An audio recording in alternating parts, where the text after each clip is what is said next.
Every story ends in a text. Welcome to Text Tales. I signed the lease for a quiet two-bedroom house. So why was someone already living there? That was my first thought the day I walked into what was supposed to be my new home. It smelled like cinnamon, paint, and strawberries. And right there, standing in the hallway in an oversized t-shirt, hair in a messy bun, holding a mug like it was a weapon, was Claire. We both froze. Can I help you?" she asked. "Yeah," I said. "You can start by explaining why you're in my house." Cue 10 solid minutes of no, I have the lease. Mr. Douglas, the landlord, had somehow double-booked the same two-bedroom cottage to both of us, and naturally he was somewhere in Florida ignoring his phone. That's how two total strangers became unwilling roommates. I'm Ethan Carter, 27, software engineer, self-diagnosed introvert, believer in alphabetized spice racks. Claire Bennett, 25, an art teacher, between jobs, believed life should be color-coded in chaos. She talked too much. I didn't talk enough. She thought rules were suggestions. I thought suggestions were rules wearing sweatpants. After an hour of arguing, we came to a truce. 1 month, she said, until this mess gets sorted. Fine. You take one room, I'll take the other.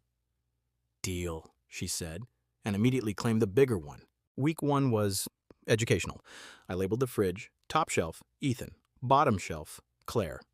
She drew smiling fruit over my labels. I scheduled laundry days. She replaced them with doodles of socks holding hands. She blasted indie music while painting. I preferred silence.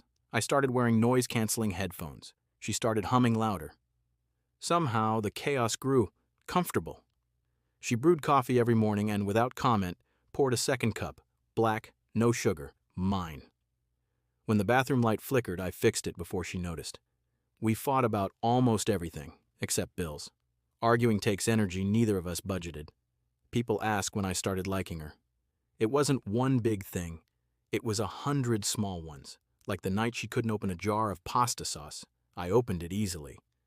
She stared at me like I'd just solved world hunger, then said, completely serious, "You may stay." Or when she tried to teach me to paint a sunset. Mine looked like an alien invasion. She hung it on the fridge anyway. Every day felt less like roommate survival and more like a sitcom with no audience. That 1-month promise expired quietly. Mr. Douglas never called back, rent kept auto-drafting, and moving felt unnecessary. We told ourselves it was temporary until summer, but we both knew it wasn't.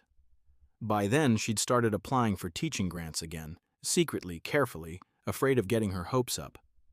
I only knew because I'd see colorful envelopes on her desk labeled, "Do not jinx it." Then came the storm. Thunder, flickering lights, the full movie treatment. The power died mid-Netflix. She lit candles and sat cross-legged on the floor. I joined her. "You ever notice how power outages make people honest?" she asked. "You first," I said. She told me about the ex who said art wasn't a real job, about quitting her last school after a humiliating review, about moving here to start over. I told her about leaving Seattle, where my dad still called coding playing on the computer. For a while, we just listened to the rain. It was quiet, easy, safe. She whispered, "Thanks for listening." Something shifted that night. Not romance yet, just connection. A week later, around midnight, I heard muffled frustration from the living room. Claire sat on the floor, surrounded by torn paper and paint. "You okay?" "No. One of my students made this for an art show. I offered to fix a small tear and made it worse." She held up a crushed cardboard tree. I could have said sorry and gone back to bed. Instead, I brought tape, glue, and cardboard from my moving boxes. We rebuilt that tree for 5 hours. Wrong colors, crooked trunk, but it stood by sunrise. She thanked me. I shrugged. If that kid walks in tomorrow and still believes they can make something beautiful, you win. I just fixed paper. She smiled through tears. That was the moment she fell for me. I didn't realize it yet. She did.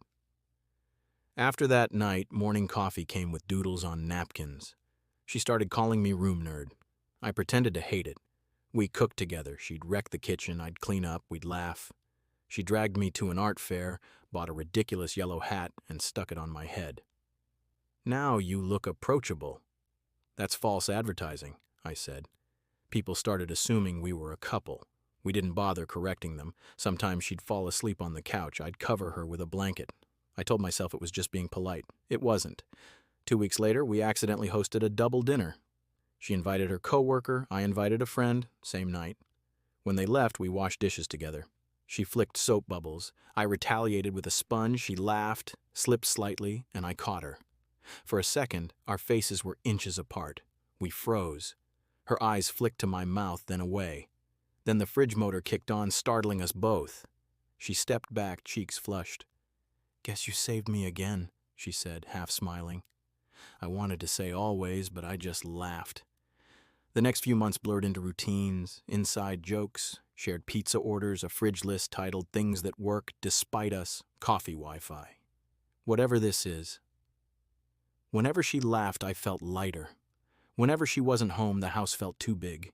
She'd hum while painting, a soft, steady tune I didn't recognize. Later, she told me it was something she wrote herself. She called it unspoken. If stories ended where they felt perfect, ours would have stopped there. Two accidental roommates who somehow fit. But stories don't end at perfect. They end right after someone says, "Nothing can go wrong now." Saturday afternoon, I was fixing the router when my buddy Ryan showed up with 2 six-packs and that grin that guarantees chaos. "Dude, so this is your place?" "Our place," I said automatically. He spotted Claire painting, still wearing my hoodie. "Ah, so this is your girlfriend?" I panicked, glanced at her. "No, she's just someone I got stuck with." Ryan laughed. Claire didn't. She smiled politely, murmured something about grading papers, and disappeared into her room. Ryan slapped my shoulder. "Smooth, man." I wanted to throw him out, and maybe myself. That night the silence was heavy. When I walked into the kitchen later to grab water, she was there, rinsing brushes. We both reached for the faucet at the same time. Our hands brushed. For half a second, she looked up at me, eyes tired, hurt. "You can't even understand simple things sometimes, Ethan," she snapped suddenly, voice shaking. I blinked. "What are you talking about?" "Nothing. Forget it." She turned, stormed to her room, and shut the door. The sound echoed louder than it should have. I stood there staring at the closed door, confused. I told myself she was just stressed about that grant application she'd been waiting on, that she'd cool off. I told myself a lot of things that night. None of them were true. The next morning, only one coffee cup waited on the counter. Her humming stopped. The doodles vanished. We were back to strangers sharing utilities. Later that week, I saw a thick envelope on the kitchen counter, official letterhead from an Arts in Schools Foundation. The first line read, "We're pleased to confirm your relocation grant." My stomach dropped. Relocation. Grant. She was moving. I didn't read the rest, didn't need to, or so I thought. I went to my room, shut the door, and stared at the half-finished painting she'd left on the easel. 2 mugs on a table. It looked incomplete. Like us. The letter sat on the counter like a verdict I didn't want to read twice. "We're pleased to confirm your relocation grant." Relocation. Grant. In my head, it sounded like goodbye. I didn't read the rest. Pride can make you allergic to the second paragraph. The house was too quiet that week. No humming, no doodles on my monitor, no extra cup of coffee waiting by the kettle. When we crossed paths, we did that polite, careful dance roommates do when both of them are pretending to be fine.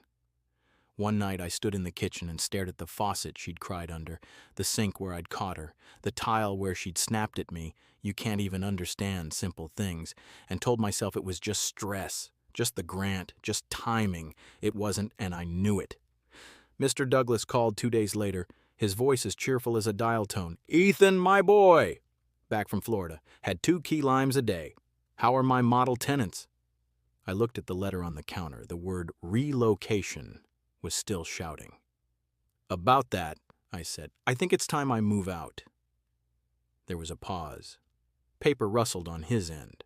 "Oh? Trouble in paradise?" "It's not paradise," I said.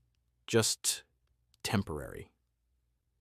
"Well," he said, relief creeping in, "that solves my paperwork headache." I can't have two people on a lease that was only written for one tenant initially. You know how the city is. Forms and forms and... I get it, I said. It's fine. It wasn't, but I was determined to be mature about exactly the wrong thing. I packed quietly the next morning, folded shirts into boxes, wrapped cables with a care that felt ridiculous, paused too long over a napkin she'd drawn on, my face with heroic eyebrows, labeled room nerd. I smiled despite myself, then put it between book pages like it was fragile. Under the coffee table, I found a small canvas I hadn't seen before. Our living room in messy strokes. Her paint cart, my laptop, 2 mugs on the table. At the bottom, in tiny handwriting, temporary home. I held the painting longer than I should have and put it in the box last, like it might break the moment I looked away. I could have left a note, a speech, a confession squeezed into 3 sentences. I did none of that. I set my key on the hook by the door, the one we used for keys and fake bravery, and stepped into a morning that felt colder than it should. Ryan let me crash on his couch. He tried jokes for a day, then gave up and brought me noodles, which is his way of saying, even I know I messed up, but also you messed up more. I ate in silence, staring at a plant in the corner that looked like it wanted to move out too. A week passed. I learned how loud other people's refrigerators are at night. I learned that a couch is not a bed, no matter how many couch companies swear it is. I learned that you can miss a person and a place like they're the same thing. On day 8, I ran into Mr. Douglas again. Pure accident. He was struggling with a bag of potting soil outside the hardware store, and I took it from him because I couldn't help myself. "Strong lad," he said, pleased. "How's the new place?" I lied in the way people do when their mouth moves faster than their life. "Great. Quiet." Good. He fumbled with his wallet, then said like it had just occurred to him, "Oh, and tell Claire congratulations." Not everyone gets a classroom relocation grant approved this quick. They're expanding that art program on the south side, you know, same district, new space. The letter said relocation and continuation of funding, rare as hen's teeth. The potting soil nearly met the sidewalk. "Wait," I said, "classroom relocation?" "Sure," he said, "same city. New room. The kids are doing a community show tomorrow. Didn't you hear? Her name's on the flyer. Such a bright thing she is. Keeps you young, art." I handed him the soil like it weighed nothing. Inside my chest, a loud door swung open and let in far too much light. I'd misread the letter. Worse, I'd stopped reading. The universe had written paragraph 2, and I'd decided I knew the ending in paragraph 1. "Thanks," I said and started running. The community center was 10 minutes away if you drove, and 20 if you remembered every red light you'd ever waited at. I chose running. It felt appropriate to arrive out of breath to the place where I might have to say the words, "I'm sorry, and I was wrong, and I should have asked, and I want to fix this all at once." The gymnasium smelled like coffee and tempera paint and 10,000 slow-drying dreams. Kids ran in bright clothes, parents pointed at posters, someone wrestled a folding table into behaving. In the corner, a tree sculpture leaned proudly on a pedestal, the one we'd rebuilt with tape and cardboard and the lie that everything is fixable if you love it enough. A little girl stood beside it with a judge ribbon stuck crookedly to her shirt. "Do you like it?" she asked me, serious. "I love it," I said, more serious. "It's stronger than it was before." She nodded, as if I'd passed a test. "Miss Claire helped," she said. "But she said not to tell anyone because I did it." "I won't tell," I said. Then I turned and saw Claire.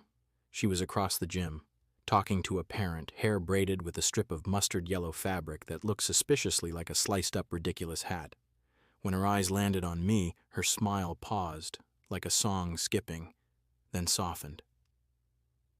I walked over slowly, as if the ground might be unreliable. She folded her arms out of habit and then unfolded them again. "Hey," she said, cautious. "Hi," I said, even more cautious. For a second we just looked at each other, and I realized an entire house could fit between 2 people who are 3 feet apart. "I'm sorry," I blurted, "about everything, about the stuck-with comment, about leaving instead of asking, about not reading paragraph 2. She frowned. "Paragraph 2? I pulled my phone out and opened the picture I'd taken of the letter like an idiot trophy. Then I scrolled. There it was. For your community art program, funding will continue after relocation of your classroom within the district. We look forward to seeing your students' work at the citywide showcase. I tipped the screen toward her. I saw relocation grant and thought you were moving away from me, not moving art closer to more kids. I didn't read the rest. I didn't ask you, I just decided I knew. She bit her lip, and for a second I saw that night in the kitchen when she'd snapped at me. You can't even understand simple things. She'd been right. The simple thing was, if someone matters, you ask them what their words mean. You don't hire your fear to do translations. I shouldn't have snapped, she said softly. I was scared. Of the grant, of wanting to stay, of this. She gestured vaguely between us. I kept thinking if I named it, it would run. It didn't, I said. I did. A laugh escaped her, small and surprised. You did, she said. Coward. Absolute, I said. We stood in the noise of kids and clatter and the hum of fluorescent lights that made everything look like a memory you'd want to keep. She was right in front of me, and still I felt like I had to cross a bridge, so I did. Claire, I said, I don't want to be your temporary roommate, or the guy who opens jars occasionally when fate remembers I exist. I want to be around.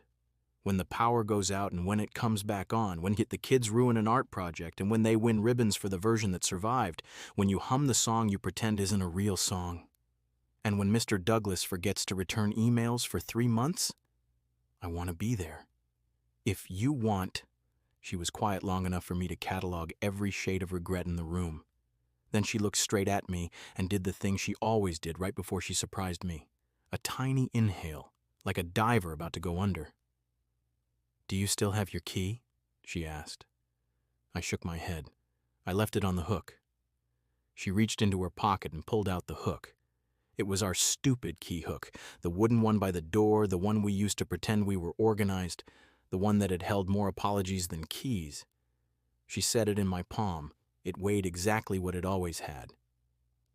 Then use mine, she said.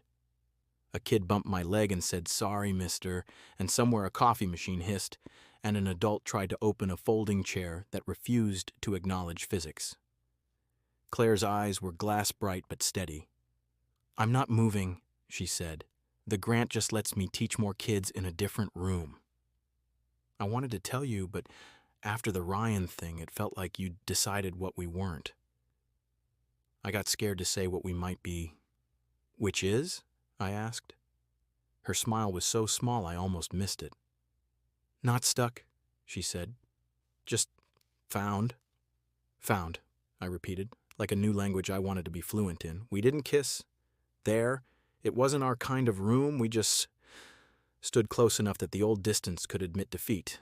And then she said, also, Ryan is banned from the house forever. Already told him, I said. He's serving a sentence of listening to my snoring. That is cruel and unusual, she said gravely. We laughed. It felt like turning the lights back on. After the show, we walked to the car together. She reached for my hand like she'd been doing it for years. I squeezed back like I'd been waiting that long. Do you want to come back? She asked. Home? I said. Yeah, she said, looking sideways. Home. The house looked the same and different. Same fence that leaned like it had an opinion. Same stone path we'd argued about power washing and then ignored. Inside, my boxes still leaned where I'd left them, labels crooked, my life paused mid-sentence. She hadn't moved anything, she'd just continued around the gaps.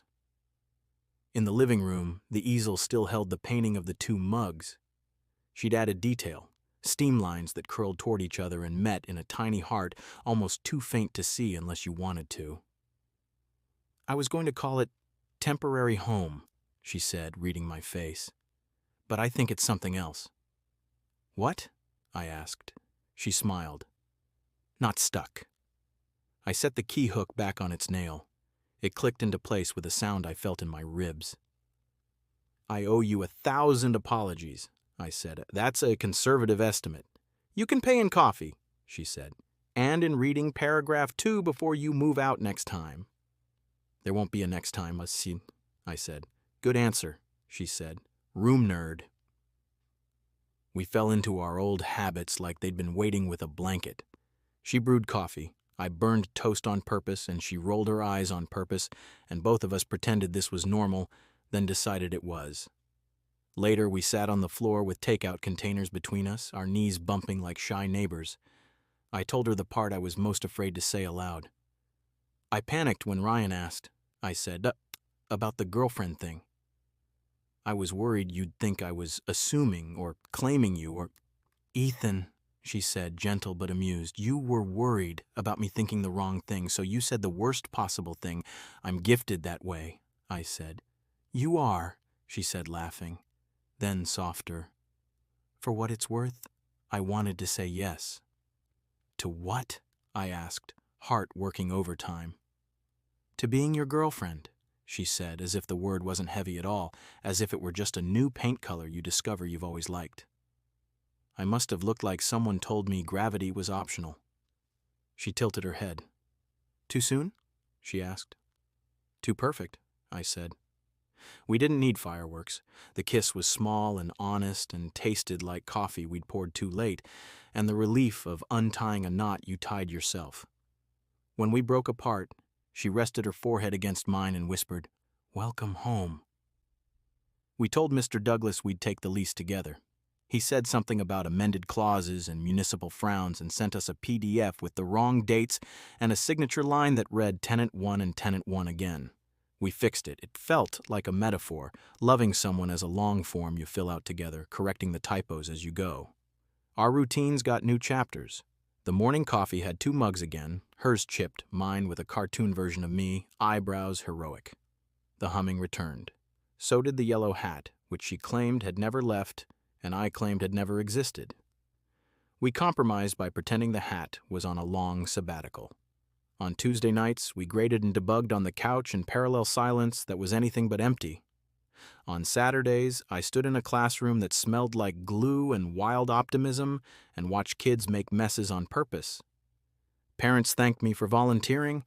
I corrected them under my breath. I'm here because I like watching her be the person she is when she's doing the thing she loves. But I smiled and said, happy to help. The student with the tree sculpture won a small award for resilience in design. She wore the ribbon over everything for a week and tried to give it to Claire, who pretended to be scandalized at the idea and then wore it on her tote bag anyway. We put the painting of the mugs in the hallway by the bedrooms. On the back, in shaky block letters because neither of us is good at being profound on command, we wrote "Not Stuck, Found." Months later, Mr. Douglas showed up with a new lease to sign, an actual corrected one printed on paper that looked like it had fought a drawer and lost. He handed us 2 pens and stood there watching like a proud officiant at a very bureaucratic wedding. "You know," he said as we signed, "I made a lot of mistakes as a landlord." "That double booking was up there top 3?" Claire asked. "Top 1, he admitted. "But it seems it worked out." Claire bumped my shoulder. I bumped back. We slid the paper across the table.